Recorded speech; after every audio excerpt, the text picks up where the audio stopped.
Hey everyone, today I'm going to be covering Fruity Dance Godot, which is a project that a friend asked me to make because they wanted to use the Fruity Dance plugin outside of FL Studio.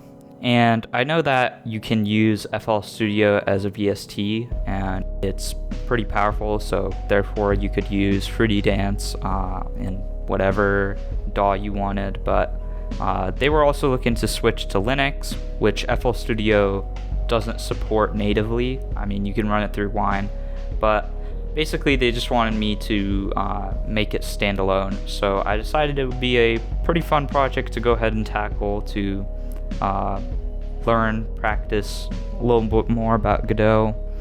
And so I made this, and I'm going to be covering it today.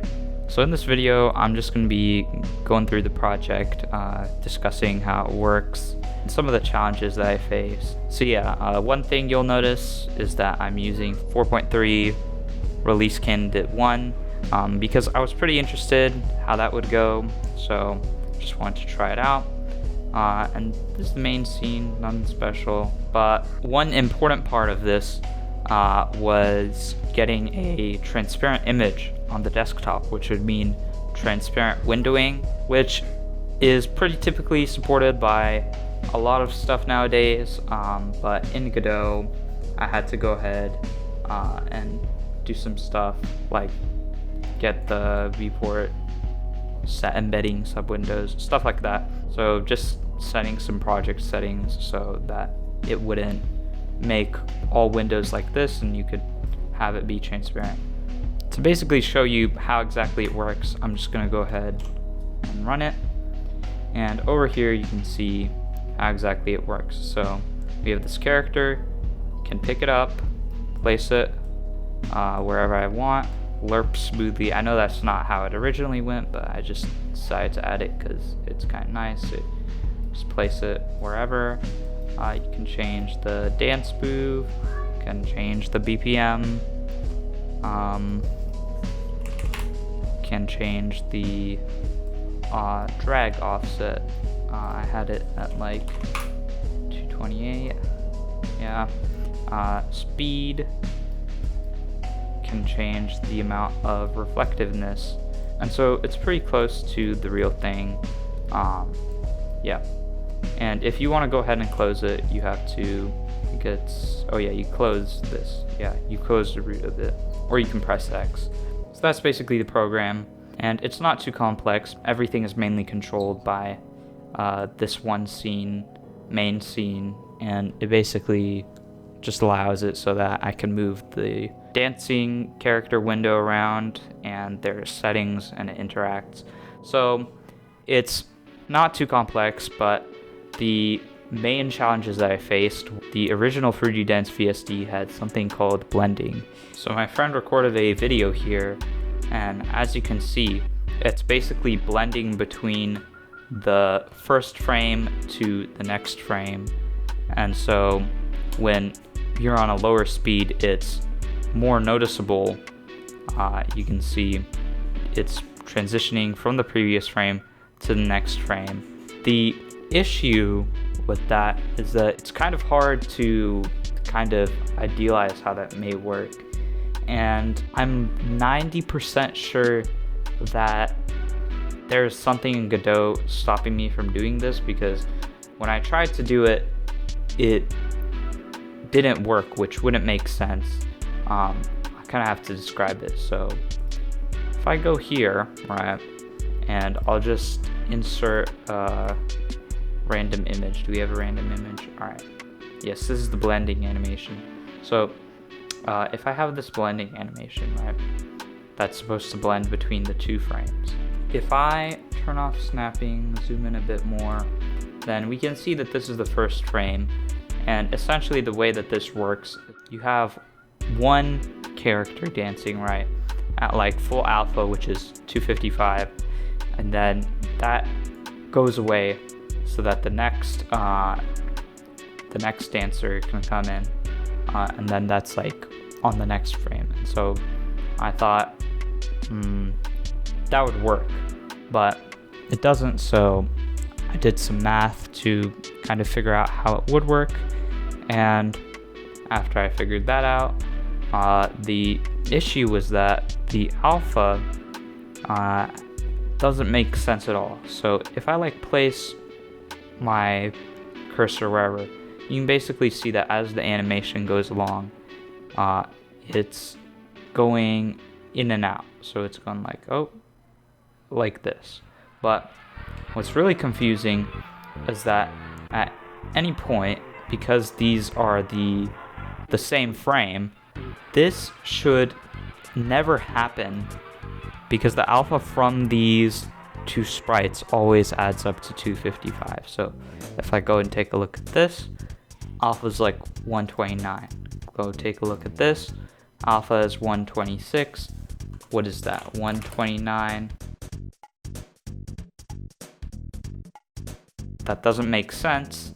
And it's doing this.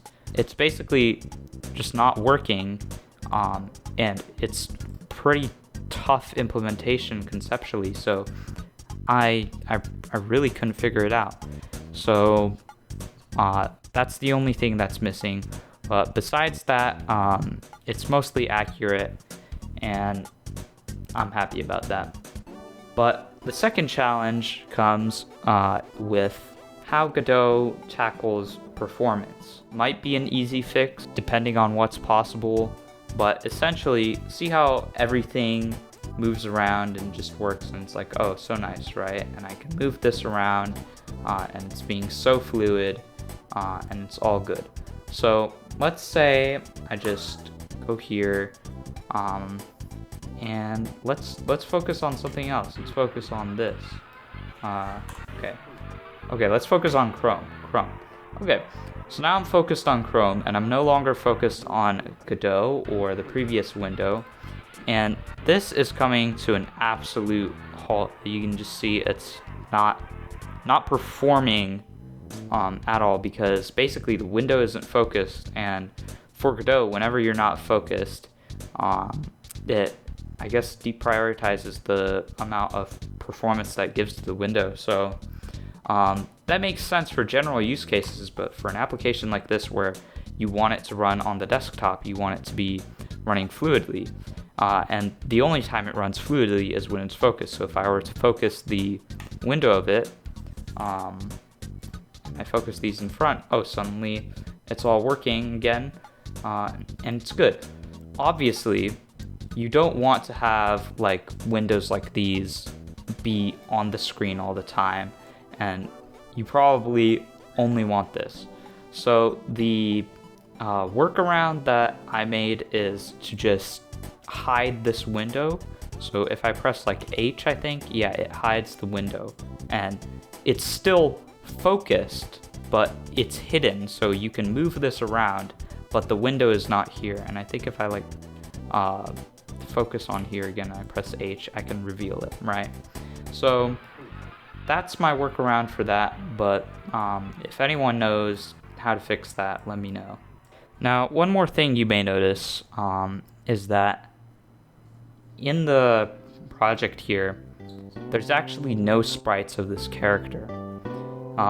And the reason for that is, I guess, like rights and stuff. Like I could probably include the sprite sheet for this character in the repo without too much trouble, but just to be safe and, you know, like be ethical and whatnot, I made it so that you have to source it from an FL Studio installation. But it's pretty easy to install FL Studio as opposed to like using it. So you just need to install like a demo or whatever, or just like whatever, and get the artwork yourself. And over here, I basically, what I do is I check if the sprite sheet is in the user directory, and if it's in the user directory, then we import that and we can use that as the image.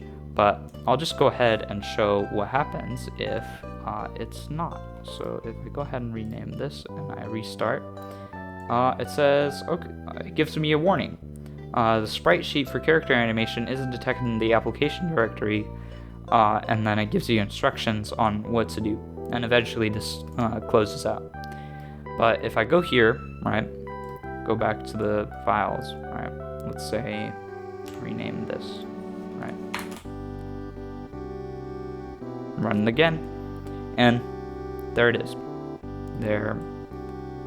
There's the character, and pretty simple implementation because it's pretty baked setup for this one character. And yeah, that's the Fruity Dance recreation that I've made in Godot. Now, I definitely think I would have encountered less challenges if I used probably some more native framework, or if I like made this in GTK or something. But I just wanted to practice around a little bit with Godot, make something for my friends. So this wasn't seriously like professional project where like I'd consider more low-level options, but I just wanted to see what I could make with Godot. I faced some challenges, probably because of limitations with Godot, or probably because I don't know everything. Like for example, this drag offset here, if I were to set it to 0 all the way down, right? That's why I have the drag offset, because for some reason it doesn't center to my cursor. Yeah, I think it was a pretty good practice project to recreate this plugin from FL Studio and Godot. And the source code is on GitHub. I pushed a few fixes because I think there were like some small bugs. Some things are not working, so I fixed those. And yeah, it's a pretty simple plugin, but I learned a lot while making it.